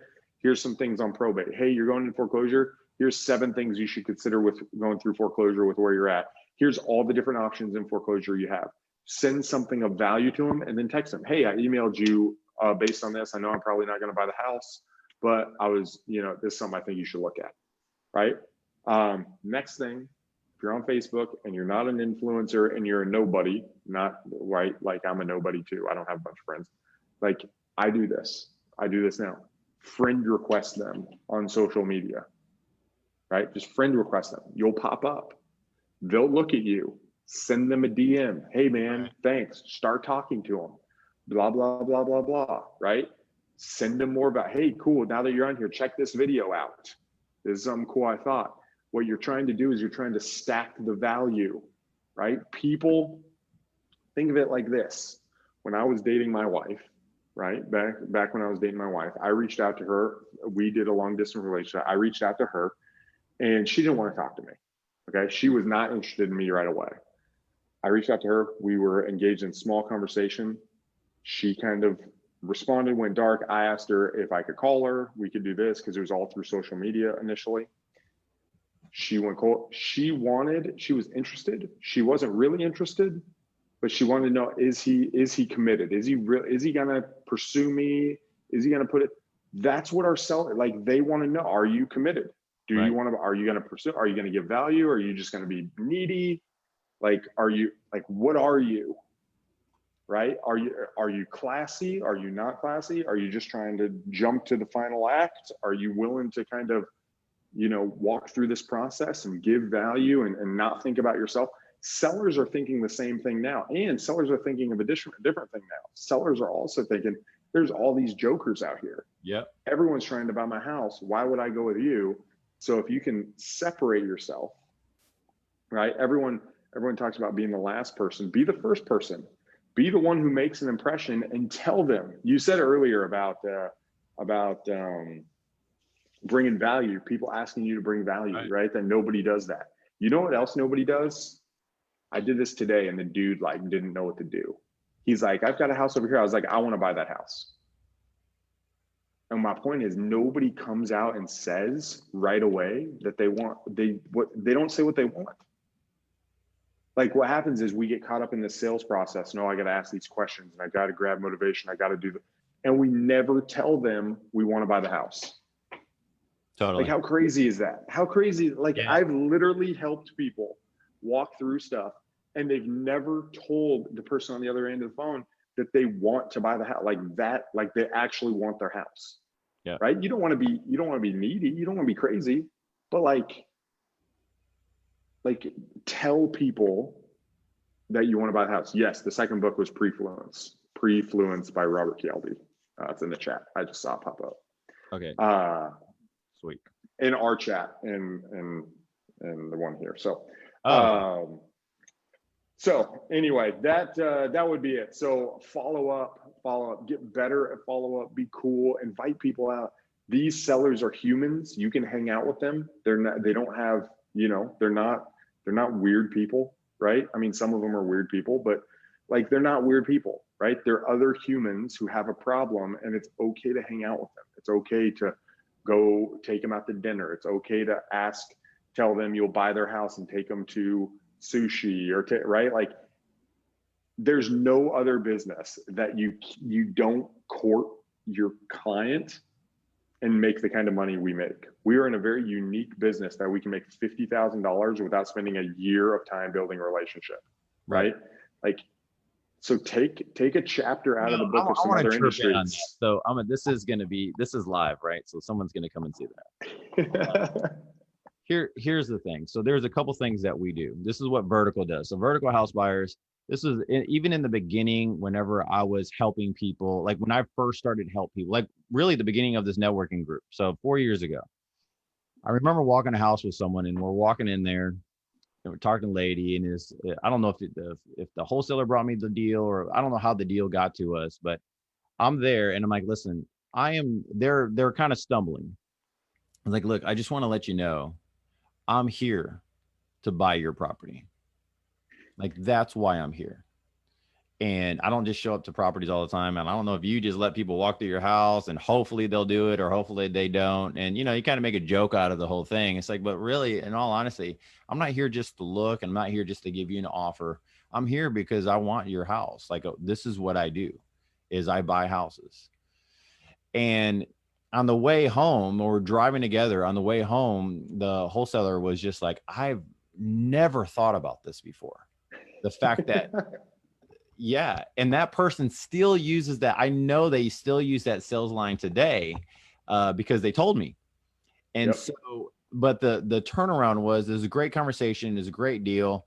All that stuff's going on. And it's what we have to realize, is that we got to let people know where we are, right? And what we're here to do. So now it's kind of a habit where I'm just letting people know, it's like, yeah, you know, we buy properties like this all the time, and I would like to buy yours. Let's see how that works out. You know, dude, I love, you know, that reminds me of a story of a dude. He's walking down the streets of London, and something bad was happening in his life, or bad relationship, or something like that. And he walks down, and he gets to the middle of downtown, and he sits on the curb, on the side of the curb, and he takes his hat off, and he just ducks his head in his hands. He's got his hat out, and somebody drops a $50 bill in it, right? And he like looks up, and he's like, what? And the thing is, we don't tell people what we want, right? And it's like, he didn't even realize, and he got it. It's, put your hat out, tell people what you want them to do. And a lot of times we're super cryptic, and we're like, we try to beat around the bush and hope they come to the conclusion. And it's just like, no, I want to buy that house. Yeah. Right. The dude brought up, he's like, I got a 2-unit on Lake Michigan that we Airbnb. I was like, I want to buy that one too. He's like, really? I was like, yeah, why wouldn't I want to buy that one? That one's legit. Literally today, like 3 hours ago. Yeah. I was like, I want to buy that. And but people don't do that, right? So this is the mindset shift. And this is, guys, this is the difference from going from average to being super successful. Okay. And so we do talk about doing things and having more volume. All right. So I don't want to diminish that. But if we get into a mindset of saying we're focused on the volume, which, by the way, if you are, I would challenge you to listen to Ego is the Enemy, because we could easily let that be, hey, how many deals am I doing? You know, more talking about deal flow instead of actually profit. And it's a thing that got me. I think it gets everybody in the very beginning of how many properties are you doing, or how are you doing it and stuff. But if we only focus on that, we will literally go, and I've seen everybody go through it, where you're looking through, and even from mass texting to everything, is you're not engaging in the conversation with the seller and saying, I want to have a relationship with you. The relationship is basically me buying your property and me helping you move on. And if you don't do that, then I don't know if you run into many of the $40, $50, and $80,000 assignment fees, or flip fees, or $150,000 easy flips and stuff, because those ones I've noticed through my track history, and even through talking with you. I was talking about a recent deal. I'm like, oh man, this was pretty good. And you're like, okay, how do you duplicate it? And I'm like, well, the only way for you to duplicate it is to look back, right? And I get jazzed up over it, because I'm like, all of those, we've had what we call the vertical experience. Is the vertical experience has everything to do with the seller. Right. And so the seller is going through this experience with us as we go through this stuff, and help them to see those are really the better deals. But we have to let them know and really engage with them on that. And I think it's a missing art. This is the reason why these books are on here. I've only heard of 3 of these books. I have Crucial Conversations. And to be honest with you, when I first got that book, I put it down. I'm like, whoa. This is a lot of information, and I put it down. I'm going to pick it. I know where it's at in my bookshelf. I'll pick it back up again. But guys, this is something that will take you from average to being super successful. All right. Absolutely. I just had to chirp in because there's so much good, meaty stuff in here. I hope you guys, if you guys have questions, I want to say, hey, first of all, if you're on the group, if you're not on the North Houston Real Estate Investor Group, go there, ask to be part of the group. We're happy to let you in there. And if you have questions for Ronnie, hammer him out. He's having a good time. And, so we're going forward. Okay. What else you have? I don't want to take up and we've been doing this for a while, but see guys, you got to understand something. So, and the same thing happened last night we're at a wedding, and 50% of the people there were real estate people. So think about how the wedding's going to go. I mean, it's just naturally, I mean, this morning I was getting multiple texts from the friends that were there saying, hey, what about that deal? Did you say you had that deal over here? You got this other thing going on here? Send me that thing over here. And so it's just what happens, right? You're just having these great conversations with people, and Ronnie's a good friend. So share this next part, all right, that we're seeing at, and I'm looking at the screen of the stuff that we're talking over. This next part of really making this leap one step at a time. Okay. Really that process of going, look, you can do it, but it takes steps. Yeah. So the step from one leap at a time. So the first thing you have to do is you have to determine what massive success looks for you. You got to figure that out. And when I say you got to figure that out, a lot of people say freedom. It doesn't mean anything, right? I knew that we wanted to come to Ireland. For our goal was to come for a year, right? Wow. We didn't do a full year. We wanted to live outside of the United States in the UK or Ireland for a year. Now, we didn't hit a year, but we knew that was on our board. Right. Right. Like that was one of the things we wanted to do. Wow. One of the other things we wanted to do is we wanted to move to Michigan, which we did. Right. One of the other things we wanted to do is we wanted to go to Switzerland, which we did. Right. So those are just life things. But really, you gotta narrow down and figure out, what do I want to do? What do I want? How much money do I want to make? How do I want to make my money? What am I good at? What's the math? And who do I need on my team? Right. And so if you can nail down those things first, and this is a 3-day sitting in a room by yourself and figuring it out, right? Like I think you said, Gabe, you sat down and wrote out a list of 100 goals for you and your family that you wanted. And it took you forever. You didn't realize, like, it's so easy for us to get foggy. And one of the things about writing things down is you're quantifying what failure looks like, which is scary. Yeah. Like if I don't hit this, that's failure, right? You want to quantify it. You want to write it down. You want to dictate the terms of success and failure. And then once it's there, you want to mull over it and see if that's really what you want. Right. From there. And there's freedom though, right? You got to have freedom in that. And that's one of the things that I was realizing when I was writing out my stuff, I had to give myself freedom. And it wasn't until so it was just through a small mastermind group over here, business owners. They own all different types of businesses. And we just get together and talk about business and really leveling up whatever we talk about, just the strangest things of how to level up. Anyways, write out 100. It took me 2 weeks to do. 2 weeks. Look at that. So yeah, it took me 2 weeks. It's a long time. And so it wasn't until the next time around, he goes, hey, a buddy of mine in there, he was the one who brought it up. The burning sensation was, let me just read you some of the things that's on my list. So he reads through some of those and he just looks at one and pauses and he goes, see, this one, he's like, this one was me taking my dad driving around town in his hot rod, the one that he wanted to be in. Yep. So it's always been my dad's dream. So I put it on my list. My dad always talks about this car. He puts it on the list. 2 months after that drive, his dad passes away. And he's like, I would never be able to check this part off of my list.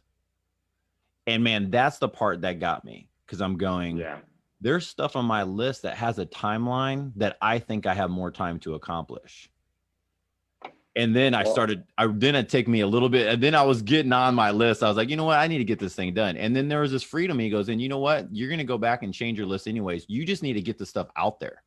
Just start putting the stuff out there on your list of stuff. And this, I know this is real estate investing. We're talking about going to the next level, but guys, if you're only looking at, I talk to so many people that are like, I want to have 10 rental properties at the end of 10 years.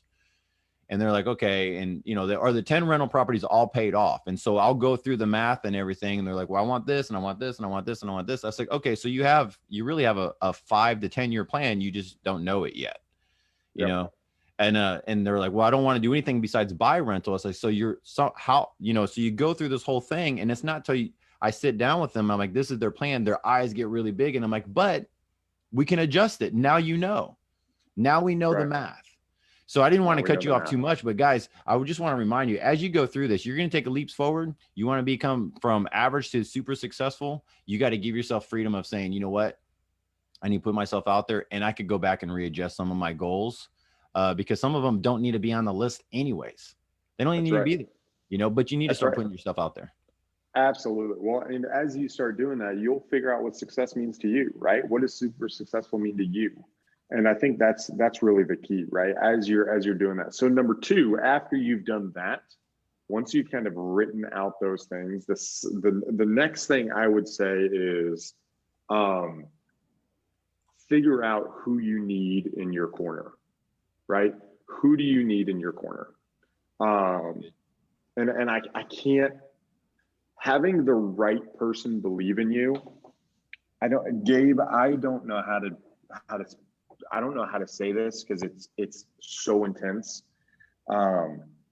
Having one person in your corner that has something, right? That like, dude, it is so powerful. And I don't know how to explain, like people don't realize, I think we have all built teams, and I'm in the process of building a team. And when you don't have the right team member, like you're like, oh, their potential's there. And you get used to this sub-performance. And then you let that person go. And then you're freaking out because you're like, oh God, I got to do all that crap, right? And then you bring in a rock star. Right. I don't know how many people have experienced this, but you bring in a rock star and all of a sudden it's like the star, it's like the whole world. It's like, what just happened? Right? This whole side of my business is starting to be built. And it's like this dude, and that's the level of talent. That's the level of skill, bringing somebody in. And so you don't even need someone that's working for you like that. You just need somebody in your corner. That's good. It's like, that's not a mentor. So find the people that you need in your corner. Write out who that is, find that is, and figure out how to do business together. That's good. I'll give you a story. Yeah, and I think everybody here knows Propelio. So Propelio, Daniel Moore, I connected with him when me and Grant and Scott were connected way back when. And we were doing owner financing, and I knew wholesaling and stuff. And Daniel came in, and we kicked off a relationship back when we were all nobodies, right? And we started hanging out. And I realized very quickly, like, dude, this guy knows how to do wholesaling. This dude is a legit real estate investor. Like, this dude knows what's happening, right? And dude, I was like, I want to be around this dude. Like, how can I be around this dude? So I looked for every way possible. I rode with him. I found out he liked cars. I brought him deals. And I just wanted to be around him. And so then I found out that he played Magic the Gathering, that he really liked doing that. And we used to get together and just play Magic the Gathering, right? Cool. I haven't shared this publicly ever. We used to get out and play Magic the Gathering. Like, I would go over to his house. We'd talk about deals. We'd talk about real estate. We'd play Magic. We'd be talking about, hey, let's do this RIA. Let's do this. Let's do here. I was there. You know, we were talking about when he did Propelio, when he was thinking about launching Propelio. Like, all this stuff, I was like, we were in the room, like, just hanging out. Yeah. And it was because we weren't business partners. He didn't work for me. Right. I didn't work for his company, but he wasn't my, like, he was my mentor of mine, but he wasn't we were just friends. And we hung out together. I brought him deals. We made money together. Like, there was so much that happened. Yeah. And I think, guys, that's what you want to do. Like, find that person, find those people, because you will learn so much for them, and your mind will open, and then bring them value, and then watch where it goes, right? Like, you guys will explode. You'll go from there. You'll meet someone else. They'll introduce you to someone. You'll introduce them to somebody. And then you guys will just you'll grow together. And you wonder why, when, like, people become famous, like, or not famous, but people start being successful, all of a sudden, like, 10 people around them are successful too. Right. It's weird how that happens, guys. It's a formula. Man, it's amazing. It happens. So amazing. There's people. So we go to a good friends of mine's wedding, and he was one of my first coaches, mentors. But there's so many people there that he taught. he coached. And you know, it's a testament to him. And if you see my chat or whatever, you can definitely see who I'm talking about. But there are so many people there, and we're talking, we're like, man, we've known each other for 9 years. The guys we're eating dinner with, we knew each other off of a bandit sign, and we just helped each other grow and grow. Right. And it's a hard thing to do. And I remember being at a networking event in the very beginning in Houston. I mean, like 2012, 13. And the guy who was speaking was going, some of my closest friends are in real estate. And I'm like, man, that's so cool. How does that even happen? You know, like, can that even really happen? And then next thing you know, you're like, man, you definitely can do it. The thing that I liked what you said of going to the next level, though, of really being successful, is writing out a list of saying, I need to connect with people like this. Well, and I think we could easily get stuck in, you know, especially like for us. So I came up in a lot of people know, but I came up in the investor wholesaling world, not wholesaling, the flipping and rehabbing world, and then moved to some wholesaling and stuff. And I'm like, man, I really want to know these other things. The best way is to build relationships with other people. Obviously, doing transactions together is the easiest way to build a relationship. But the best way to learn stuff is become friends with people in the industry you want to do. Well, I mean, and on top of that, not only on top of that, this is the power of networking groups, and I'll put a plug in. This is one of the things I love about Creative Cash Flow. This is one of the things I love about the other masterminds that I'm a part of in the groups. But when you pay $25,000 to be in a room, it's not just like, a lot of people get caught up on the information I'm going to get. But think of this. Everybody else in that room paid $25,000. Right. So now you think about, hey, I want people who are positive. I want people to help build my business. I want serious people. How can I qualify them? Right? What better way to qualify than, yo, it costs 25 grand to be in this room. Right? Now, you know, everybody in this room paid that and is serious in some way. Let me develop relationships. There's a reason why you have to pay to go to Cowboys practices, and there's a community there that people become friends. There's a reason why people pay, and there's an invite only golf club over here. They're being part of that community. In real estate, one of the best ways to sidetrack, like, people talk about wanting mentors. You want to know what? You can skip trace mentors. You can call everybody you want to. No, like, that's not how you connect. What you do, you get in the same room, you go to a networking event once a quarter, you sit there for 2 days and you hang out. I've gotten to know some of the biggest players in the industry by being at Disney World, freaking sitting on a ride next to somebody you would know, and going up the freaking time travel thing while we're talking at Disneyland, right? Like, walking down the street and sitting next and getting an Uber and sitting in traffic for an hour and a half next to him in an Uber who's doing 2,000 deals a year. And we're just hanging out, watching the fireworks, right? Like, so we talk about that. And when you think about people, you can obviously do it without that. But talk about it. I mean, you do that, you pay for it, right? Totally. Relationships have come from that. Guys, if you can do some deals, once you get it, jump into the rooms with the people you want to be. So that's number 2. All right, and then we got to wrap up. Yeah, let's wrap up. I'll do number 3. We'll do one more. You need to talk to everybody. You need to not be afraid to talk to everyone. One of the vendors at the very beginning, he said, I actually pick up my phone. You need to pick up your phone, right? You don't have to be available 24/7 for everyone. Have a unique selling proposition. Help them win, but you need to talk to people. That's just you got to get out. You've got to talk to people. You got to talk to sellers probably 70% of the time. You got to talk to buyers. You got to talk to wholesalers. You got to talk to service providers. You got to talk to strategic partners. You just got to talk to people. And so start talking to individuals. Don't be afraid. It's more of a mindset game than it is a technique game, but learn, work, put in the work. If you don't put in the work, you won't. Put in the work, learn, partner up with other people, think of different strategies, and just go until you hit your goals. And what's one thing on there? So I'm looking at our chat here of all the different topics here. And what is one thing that you would say now, the Ronnie now, if you take yourself back to 2012, I mean, not even 2012, back whenever you were being successful, but you weren't super successful. All right. So I'm not talking about doing your first deal. Okay. Mm-hmm. What do you think what helped you get to the place of going, I got it? You know how to do stuff. You knew how it worked. You know how the business worked. You knew how to connect with people.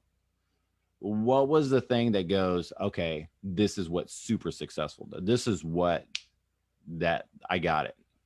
Yeah, the thing that catapulted me was strategic partners. The thing that catapulted me, because for me specifically, one of the things you'll learn about me if you're close to me is that I absorb work. I tell people I'll get it done. I'm very individually minded. My goals are very individual. I tend to be focused on just get it done, just get it done. But when I learned to be a team player, when I learned that it was about, connecting with a Grant, for instance, right? When I partnered up with Grant again, right? I did 60 deals in a year to doing 60 deals in 3 months. You know what I'm saying? Like if we just want to talk about it, like, also there's a concept that we won't get into tonight, but I'll just drop it for your audience. There's a concept of what's the word? It's basically what you're doing is you're looking for ways to pull small amounts of equity out of whatever you do. So you have a small, what you'll find with most high income individuals is they own small portions of businesses, right?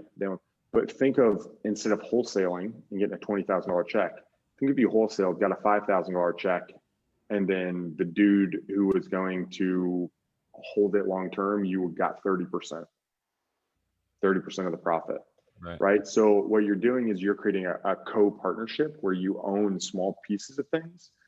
I did this with another buddy of mine who started a mastermind group. That I kind of knew the structure. I knew how it's set up. I helped him set up. And part of that, he's like, hey, let's go 50-50. I was like, I don't want that. I don't want to be in the front. I don't have the time. I don't have this. I'll help you set up. I'll go that. I just want 20% on the back end, right? I don't want to be a face. I don't want anybody to know me. I don't want this. Let me help you. You run it. You be the face. You do all that. I just want this. And I'll support you.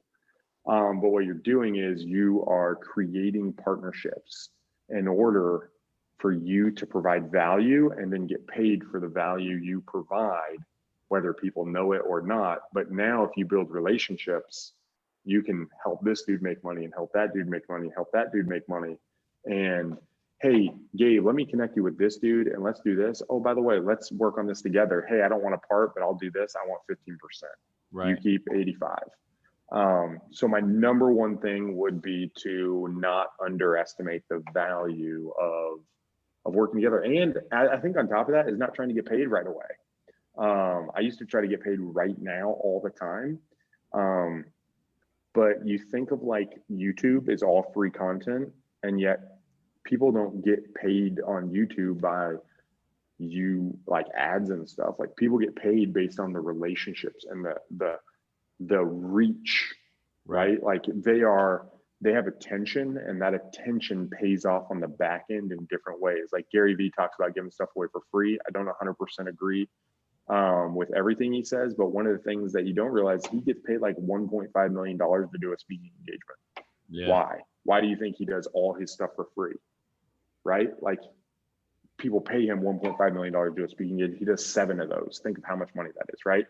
And that's all because of his platform of stuff he's giving away for free. So look for ways to leverage your unique ability. And if you don't have a unique ability, create some skills and get a unique ability and figure out what your niche is and then offer it to people around you. If you help 100 people win, you're going to win too. Right. That would be my number one. If I had to pick one, that would be my number one thing. Game on. All right, guys. Bro, this is really good. Guys, hang on real quick. So if you want, go ahead and be part of our group. That's all cool. Go ahead and click on it and we'll let you in. CCF, so creative cash flow. If you want to get a hold of Ronnie and you want more of this type of stuff, Grant's really, you guys just saw the guy behind the scenes. You will not see Ronnie very much on this type of stuff. Maybe in the future, we'll probably do a lot more of these things because I know a lot of people are commenting on it. If you want to see more like this from Ronnie, let me know. DM me. I'll be able to see if we could do this again. Because we're basically just having conversation at this point. Yeah, absolutely. And this is just golden stuff.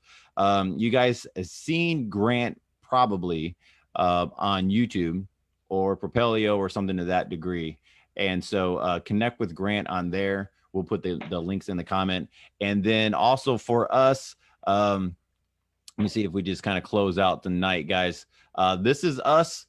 We are vertical house buyers. We are North Houston real estate investors. Connect with us. We want to help you grow. We want to help you do deals.